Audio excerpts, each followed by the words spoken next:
Good morning, and really good to see you. And Alita, thank you very much for that introduction.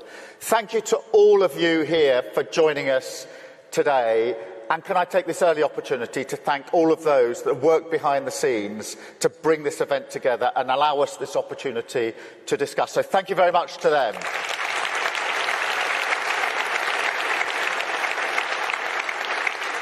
Now, this is a gathering of people bound by a common cause, the patriotic renewal of our nations, that is underpinned by the values of dignity and respect, equality and fairness, and the belief that social democratic means are the best way to pursue that goal. But it's also a room that puts paid to a story we often hear in the press these days. And this was on full display here in London just under 2 weeks ago, that there's a coming struggle, a defining struggle, a violent struggle for the nation, for all of our nations. And you don't have to be a great historian to know where that kind of poison ends up. And you can just feel it in a language that is naked in its attempt to intimidate. Because it's not careless or accidental. It's part of a strategy. They want politics to be a choice between globalists and nationalists, to draw a dividing line between the elites and the people, in which somehow our rich story of patriotism and pride, our common cause with working people, our deep roots in the trade union movement in our communities, the desire and demand of working people for a voice in their future is claimed by those who have nothing in common with them or their values. Only a cynical intent to exploit their fears to benefit themselves. That is what we're up against. So we must show our politics resolutely opposed to a status quo that doesn't deliver for working people. The worst thing we can do is to defend the status quo. It hasn't worked for working people.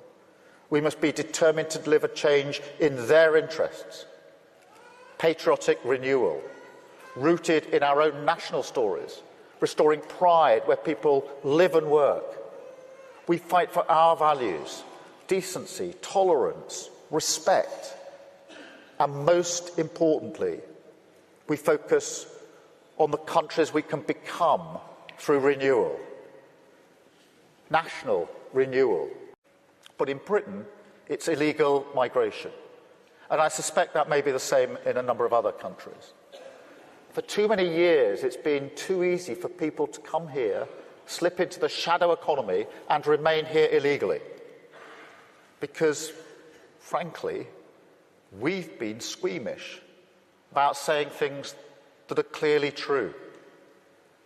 It's not just that it's not compassionate left-wing politics to rely on labour that exploits foreign workers and undercuts fair wages, but the simple fact that every nation needs to have control over its borders.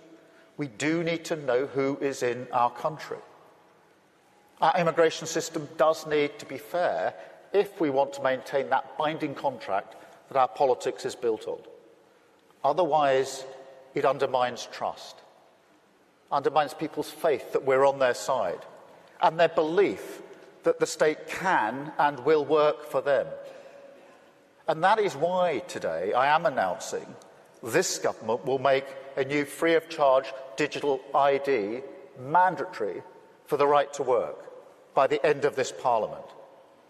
Let me spell that out.